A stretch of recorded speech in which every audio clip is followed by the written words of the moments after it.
anyone desires to come after me, let him deny himself and pick up his cross and follow me. Right? What does the cross mean? What do you guys think it means? You can't answer because you already heard this.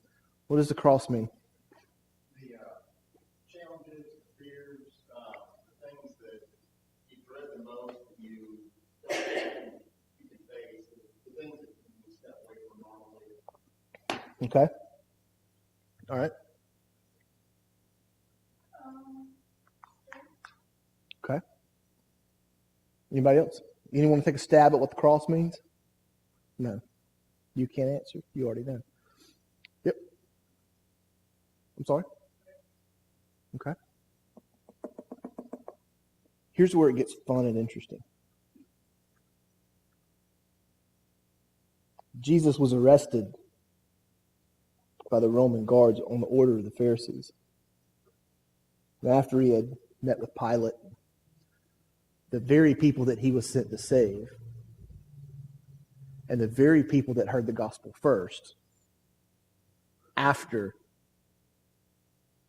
the day of Pentecost, were yelling, "Crucify him, crucify him, crucify him." They'd rather have a thief than the Son of God.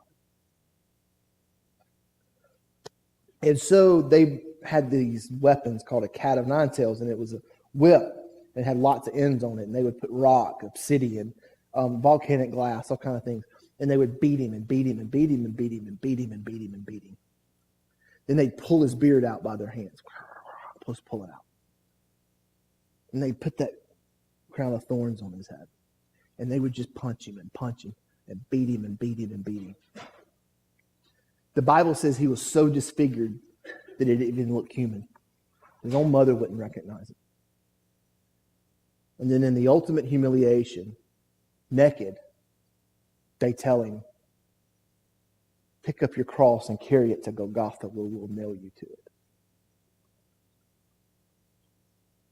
And he picks that thing up and he carries it for as far as he can.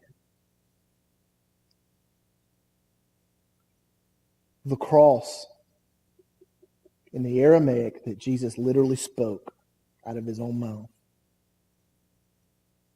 translates to sin. Jesus carried the sin of mankind all the way from when Adam and Eve ate of the tree, all the way to the very, very end of the age. He carried the sin of mankind. The one who lived his life and never, ever committed sin one time.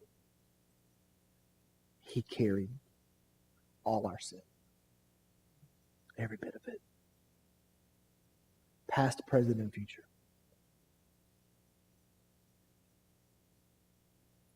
So now Jesus is saying, this is prophetically at this point. He says, pick up your cross and follow me.